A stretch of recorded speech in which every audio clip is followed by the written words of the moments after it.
गूंगों को जबान, बहरों को कान, दलितों को सम्मान और महिलाओं को अधिकार समान, गांधी को प्राणदान और भारत को संविधान, विश्व को बौद्ध दर्शन का ज्ञान। ऐसे थे हमारे बाबा साहब महान, बाबा साहब महान। दोस्तों, ऐसे महामानव, क्रांतिकारी, समाज सुधारक, विश्व रत्न डॉक्टर बाबा साहब आम्बेडकर जी को मेरा कोटि कोटि प्रणाम, कोटि कोटि प्रणाम। मैं हिंदू धर्म में पैदा हुआ, इस पर मेरा बस नहीं था, लेकिन मैं इस धर्म में ना मरूं, इस पर मेरा बस है। ऐसा कहने वाले डॉक्टर बाबा साहब आम्बेडकर जी ने ऐसा परिवर्तन किया कि सारा जग, पूरा विश्व देखते रह गया। हमारे बाबा साहब ने छुआछूत वाली असामाजिक व्यवस्था में रहकर अपने आप को इतना बुलंद किया कि आखिर भगवान को भी पूछना पड़ा कि ये बंदे बता तेरी रजा क्या है। इस देश में लगी भेदभाव की, छुआछूत की असामाजिक व्यवस्था को हमारे बाबा साहब दूर करना चाहते थे। समता चाहते थे, बंधुत्व चाहते थे। सही मायने में बाबा साहब एक नए राष्ट्र को निर्माण करना चाहते थे और आखिर उन्होंने ये कर दिखाया। अपनी मेहनत से, अपनी लगन से, अपनी पूरी ईमानदारी से उन्होंने इस बात को अपने संविधान में उतारा। ये शान, ये शौकत, ये ईमान ना होता, आज इस देश में कोई किसी का मेहमान ना होता। नहीं मिल पाती खुशियां हमें इस वतन में अगर इस देश का संविधान बाबा साहब ने ना लिखा होता, बाबा साहब ने ना लिखा होता। दोस्तों, डॉक्टर बाबा साहब आम्बेडकर जी को अभी तक एक संकुचित दृष्टि से देखा गया।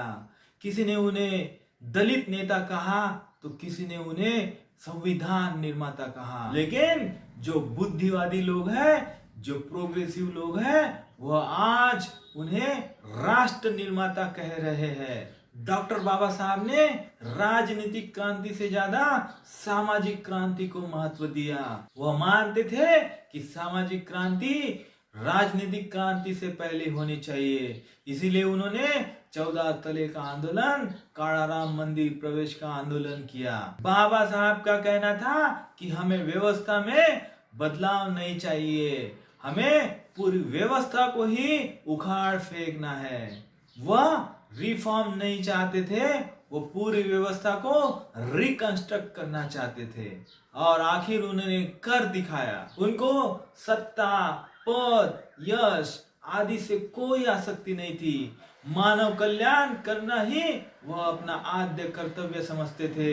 बाबा साहब के इस देश पर कई उपकार है। उन्होंने सिर्फ दीन दलित, पीड़ित, शोषित लोगों के लिए ही काम नहीं किया, बल्कि महिलाओं के उत्थान को लेकर, मजदूर कामगारों से लेकर पूरे देश के मानव जाति के लिए उन्होंने काम किया। महिलाओं को डाइवोर्स का अधिकार, प्रेगनेंसी के दौरान छुट्टियों का प्रावधान, ऐसे अगिनत काम उन्होंने महिलाओं के लिए किए।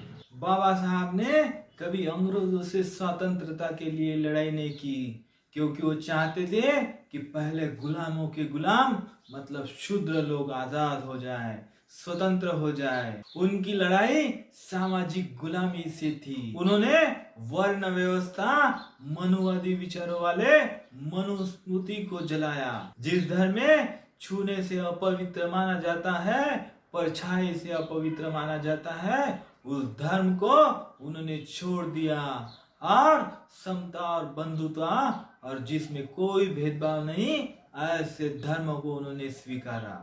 आज अंबानी के वोट की और उसी के घर में काम करने वाले नौकर की वोट की वैल्यू सेम है।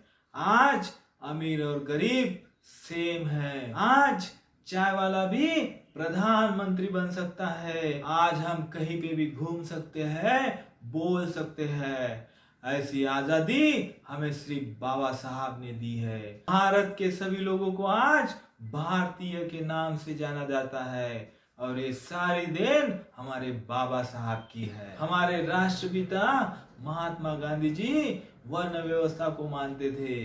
वो मानते थे कि अगर कोई दलित के घर में बच्चा पैदा होता है तो उसे पढ़ना लिखना तो चाहिए, एमए पीएचडी तो करना चाहिए, लेकिन बाद में उसे वही काम करना चाहिए सफाई वाला। ऐसे विचारों वाले गांधी जी को हमारे डॉक्टर बाबा साहब अम्बेडकर जी ने न चाहते हुए भी पुणे करार करके बचाया। लास्ट में मैं बस इतना कहना चाहता हूँ कि नींद अपनी खोकर जगाया हमको, आंसू अपने गिराकर हंसाया हमको। कभी मत भूलना इस महान इंसान को, जमाना कहता है बाबा साहब जिसको, बाबा साहब जिसको। बाबा साहब के अनेक विचार आज भी अमर है। हमारे राष्ट्र को अगर आगे बढ़ना है, अगर हमें आगे बढ़ना है, तो हमें उनके विचारों को अपनाना पड़ेगा। जिसे अपने दुखों से मुक्ति चाहिए उसे लड़ना होगा, और जिसे लड़ना है उसे पहले पढ़ना होगा, क्योंकि ज्ञान के बिना लड़ने गए तो हार निश्चित है।